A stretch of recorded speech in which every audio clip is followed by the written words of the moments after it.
Hola gente, ¿cómo les va? Vamos a ver ahora el tema relacionado al páncreas, para lo cual vamos a comenzar con algunas generalidades.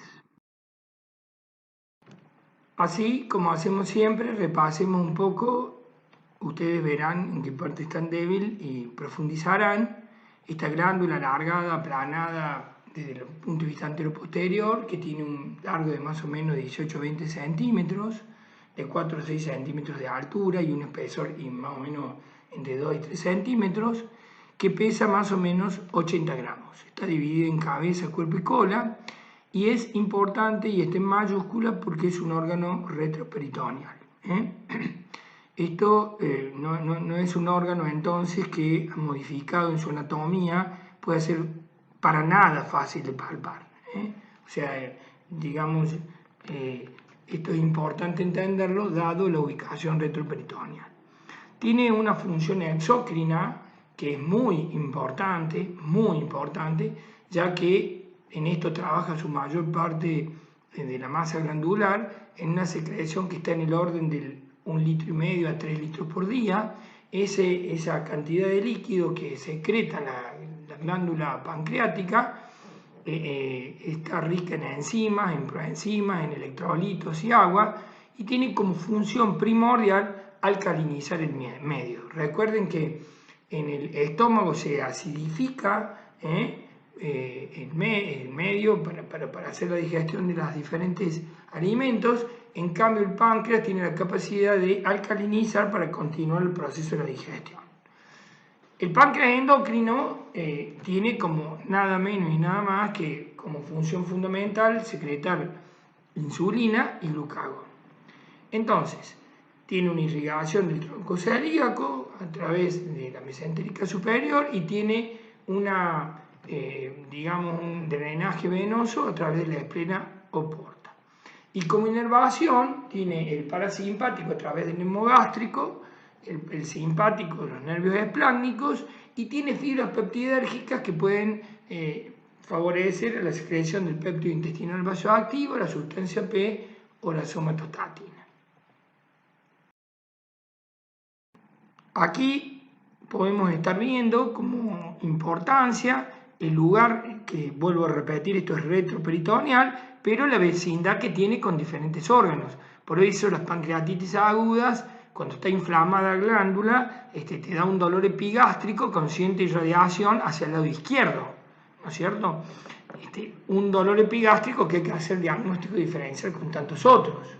Por su relación con el drenaje biliar, con el Wissrum, si hay un cálculo en la desembocadura del coledo con el esfínter de Oddi, bueno, podemos tener un reflujo que lleva a hacer una pancreatitis. Por eso estos cálculos que se ubican a este nivel pueden terminar en una pancreatitis aguda. También un tumor, un síndrome coledociano que va a dar por detrás de la vía biliar, también te pueden llevar una pancreatitis aguda. Esto es interesante para entonces, vuelvo a repetir, tener idea de la relación anatómica que tiene con otros órganos. El páncreas tiene enzimas digestivas, y esto es importante saberlo porque la gente siempre acredita como una función digestiva prácticamente todo al pobre hígado. Y realmente el páncreas tiene una función muy importante desde el punto de vista de la digestión de proteínas, de glúcidos y de lípidos. A través del tripsinógeno para las proteínas, que secreta tripsina, para transformar esta proteína, ir destruyéndola en polipéptidos, la lipasa, ¿no es cierto?, para producir, digamos, esta digestión entre triglicéridos y ácidos grasos, y la amilasa, la digestión de los hidratos de carbono, de polisacáridos en disacáridos. Y una secreción que tiene de agua y electrolitos con un pH, como ya hemos dicho, alcalino, que es rico en sodio, potasio, calcio, magnesio y también en cloruros y bicarbonatos. El páncreas tiene un control nervioso, porque ustedes saben que la digestión también comienza cuando el sujeto empieza a ver, a pensar en la comida y empiezan una serie de secreciones a través de un control nervioso el vago que aumenta la secreción, y hay un control hormonal a través de la colecistoquinina que estimula al jugo pancreático rico en enzimas y menos en bicarbonato, la gastrina que se comporta parecido a colecistoquinina, la secretina que más bien ayuda a secretar más bien agua y electrolitos, y la somatostatina que es más bien un inhibidor de la secreción pancreática. Así, si yo como una comida muy rica en ácidos grasos, tiene un aumento de la producción de colecistoquinina, estimula la producción de colecistoquinina. Cuando una comida es más ácida, de secretina. Cuando una comida tiene muchos más proteínas o calcio, aumenta en gastrina y colecistoquinina. Existen entonces pruebas para la función exócrina pancreática, porque yo podría tener una alteración de la digestión, o sea, una disfunción en la digestión, en donde el problema estaría localizado en el páncreas. Desde ya advierto que para que el páncreas tenga una alteración de su función exócrina se necesita una gran lesión pancreática. Pero yo podría, a través de hacer una sonda duodenal para poder recolectar el material, que sería este que ven acá, yo puedo colocar en forma endovenosa secretina y colecistoquinina. Eso aumenta la secreción pancreática, o la despierta y la aumenta, y entonces yo puedo hacer un dosaje de lipasa a través de esta sonda, de lipasa, de tripsina y amilasa, lo cual me hace pensar que el páncreas está funcionando bien. Si yo coloco esto y no se produce este dosaje, yo podría estar hablando de una insuficiencia pancreática. Pruebas ya indirectas, en donde en vez de hacer la administración endovenosa de esto, que acá hay que sacar esta parte endovenosa, digamos, hago la administración de una comida que tiene rica en sustancias, grasas, lípidos, proteínas y glúcidos, y entonces se produce todo el mecanismo de secreción. Aquí ya podría haber alguna alteración en la absorción o una alteración que no voy a saber, por eso las estimulación indirecta no son tan fieles. También podría, para valorar la presencia de una insuficiencia pancreática, aunque no va a ser específica de saber si la esteatorrea, digamos, es la cuantificación de la grasa fecal. La presencia de más de 7 gramos por día de grasas en la materia fecal se denomina esteatorrea. La esteatorrea es una materia fecal generalmente pastosa, más pálida, que la materia fecal tiene tendencia a flotar un poco en el líquido donde se hace la evacuación, y fundamentalmente es con tendencia a flotar, diría yo, muy maloliente. Para esto se necesita una destrucción pancreática, ya lo dije, bastante importante en caso de ser una insuficiencia pancreática, porque yo no puedo saber a través del dosaje de la medición de una esteatorrea, o sea, de mucha presencia de grasa en la materia fecal, de que sea intestinal o pancreática. También existe una prueba de Van de Karmer, que se le da una dieta en 2 o 3 días, y al sujeto al tercer día se le hace una cuantificación de la materia fecal, de la grasa. Si eso supera los 6 gramos, también se habla de esteatorrea. Se puede hacer la detección de glóbulos de grasa en la materia fecal, o una prueba con yodo con carbono 14 marcado, lo cual hace que también pueda cuantificar la cantidad de grasa. Eso es para valorar, vuelvo a insistir, la presencia de esteatorrea, o sea, la presencia de grasas en materia fecal. Otras, también podría yo hacer una medición de fibras musculares, la presencia de aumento de fibras musculares, o sea, de proteínas, se denomina creatorrea, que cuando es mayor de 2.5 gramos de nitrógeno en heces, yo diría que ya podemos definir creatorrea. Esto es como siempre para cargar la computadora de que tengo que preguntar si yo tengo una orientación a que el paciente pudiera tener un problema pancreático. El dolor típico, ¿no es cierto?, de una pancreatitis aguda, que es un dolor más bien epigástrico, agudo, intenso, y que puede irradiar más bien hacia el lado izquierdo. Digo más bien porque no siempre lo hace. Generalmente es un dolor intenso en las pancreatitis agudas. Si fuera una pancreatitis crónica, un dolor también epigástrico y localizado de mucho más tiempo, muy importante el dolor. A veces los pacientes están traumados por la persistencia de este dolor, y también podría haber por una invasión del plexo solar por un cáncer de páncreas, ¿no? O sea que el dolor puede ser de diferentes características. La diarrea crónica, porque podría estar en el orden de insuficiencia pancreática con esteatorrea. La presencia de náuseas y vómitos que suelen anteceder siempre a una pancreatitis aguda. En el caso de una mala digestión, la dispepsia, pérdida de peso en el caso de un cáncer de páncreas, anorexia, flatulencias, meteorismo en el contexto de una pancreatitis crónica o una lesión pancreática importante.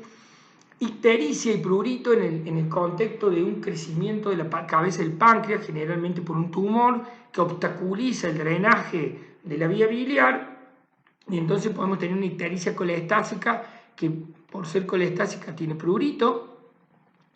Hipoglucemia en el contexto de un páncreas afectado en su función endocrina, tiene que estar bastante lesionada esta glándula, y un tumor epigástrico, que si yo llego a palpar un tumor epigástrico, entre otros diagnósticos diferenciales, podría estar pensando en un tumor de páncreas. Vuelvo a repetir, difícil palpar el páncreas, dado que es retroperitoneal. Y antecedentes personales, bueno, por supuesto, por ejemplo, generalmente una pancreatitis aguda tiene siempre el dato de una comilona previa, de la noche anterior, el día anterior, haberse excedido el sujeto en comidas grasas, en alcohol, como lo dice acá. El antecedente de litiasis biliar, la primera causa de pancreatitis aguda en nuestro país es la litiasis biliar. Una infección biliar, porque puede dar una obstrucción, o puede dar una colangitis que puede afectar finalmente el páncreas. Los traumatismos abdominales, porque pueden lesionar ese desagüe pancreático o lesionar directamente el páncreas. Una cirugía reciente abdominal que puede haber alterado la anatomía de desagüe de la vía biliar y por lo tanto hacer un reflujo y llevar a una pancreatitis aguda. Enfermedades infecciosas, porque hay virus que no solamente afectan la parótida, sino que el mismo virus afecta también el páncreas y dar una pancreatitis. La úlcera péptica, porque una de las complicaciones de la úlcera péptica es la penetración, o sea, la lesión, la invasión hacia la glándula pancreática.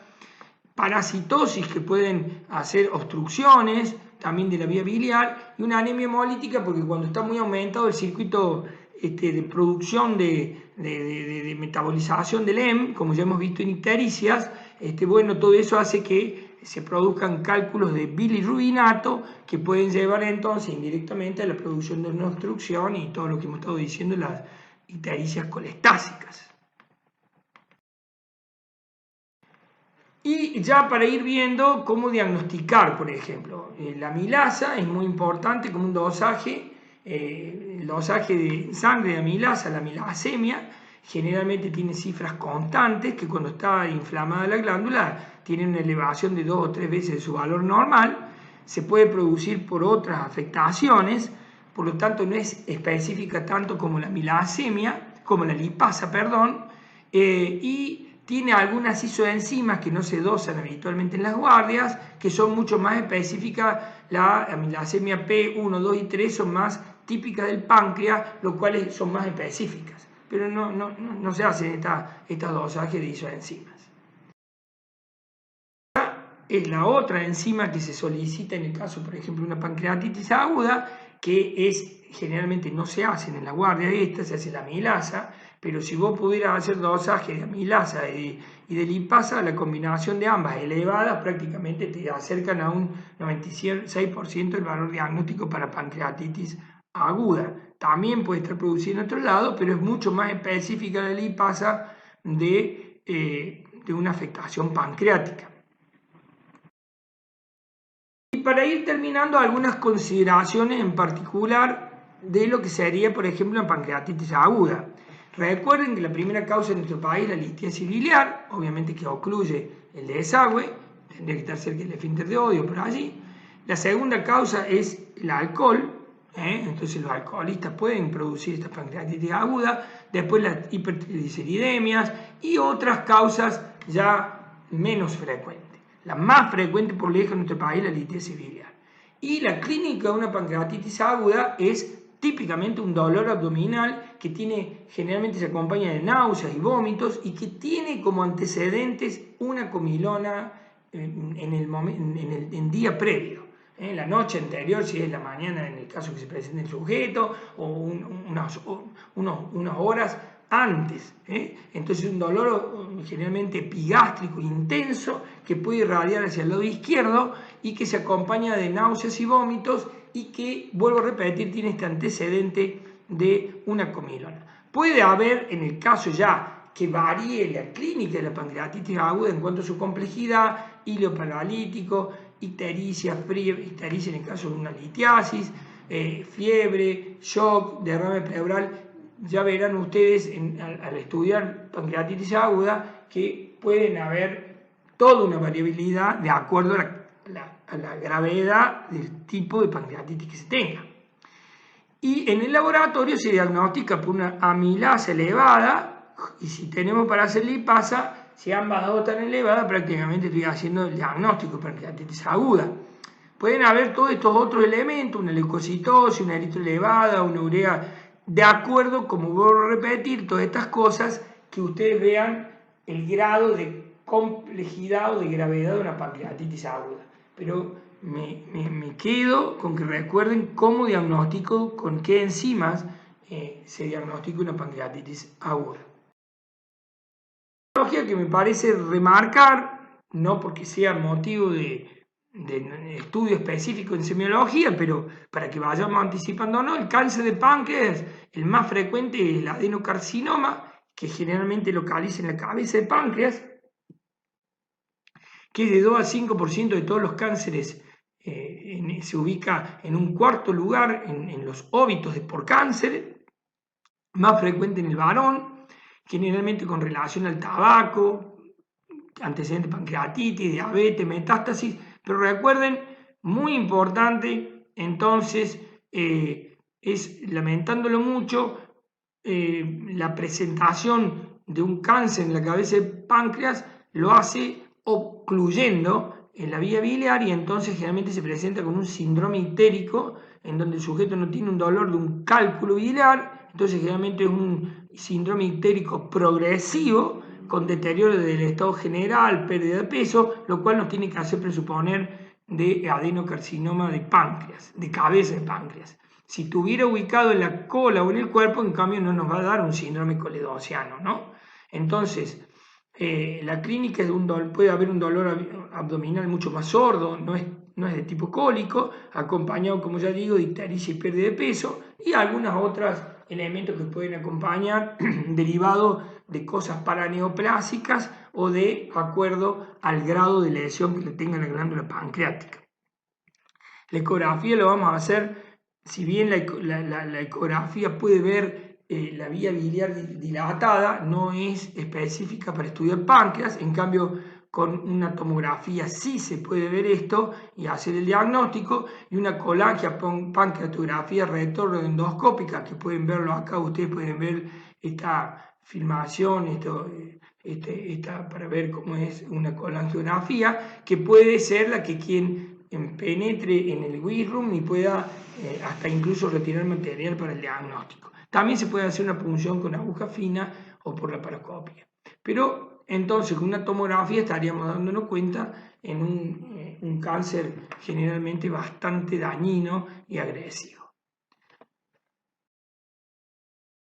Entonces lo que quiero es que recordemos esta glándula, fundamentalmente cómo diagnosticamos una pancreatitis aguda, el tipo de dolor, la semiografía, los antecedentes anamnésticos que podemos tener en cuenta para diagnosticarla, porque, y desgraciadamente tener en cuenta también patologías como la pancreatitis crónica o el cáncer de páncreas, que pueden ser patologías muy ominosas. Bueno, espero les haya quedado claro. Muchas gracias.